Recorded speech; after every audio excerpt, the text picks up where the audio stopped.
निस्वार्थ पुण्य का क्या महत्व होता है, इस कहानी से जरा समझिए। एक समय की बात है, एक सेठ जो बहुत कभी अमीर हुआ करते थे, अचानक से ऐसी परिस्थितियां बन गई कि वो गरीब हो गए। घर की हालत बिगड़ी तो पत्नी ने कहा कि पास के गांव में एक व्यापारी है जो पुण्य खरीद कर धन देता है, तो अब आप जाइए और पुण्य देकर और धन ले आइए। अब मजबूरी थी सेठ की, तो वो अपने पुण्य बेचने के लिए निकल पड़े। रास्ते में सेठ को भूख लगती है तो वो खाना खाने के लिए बैठ जाते हैं। तो देखते हैं कि पास में ही एक भूखी कुतिया है जो अपने छोटे छोटे पिल्लों के साथ वहां पर आ गई है। जब सेठ ने ये देखा तो उनको बड़ी दया आ गई। उन्होंने कहा कि ठीक है, मैं भूखा रह जाता हूँ, इन चारों को खाना दे देता हूँ। अब वो अपनी सारी रोटियां जो होती हैं वो उन भूखे प्राणियों को दे देते हैं। अब वो आगे बढ़ते हैं।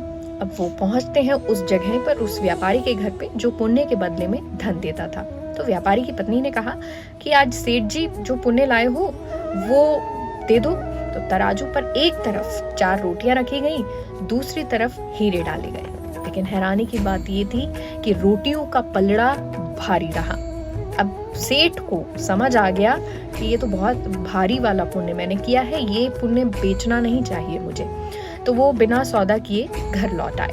लेकिन अब उनको लगा कि मैं जाऊंगा और पत्नी से कहूंगा कि मैं कुछ नहीं लेकर आया तो वो मुझसे लड़ेगी। तो उन्होंने सेठ जी ने क्या किया कि एक थैले में पत्थर भर लिए और घर पहुंच गए।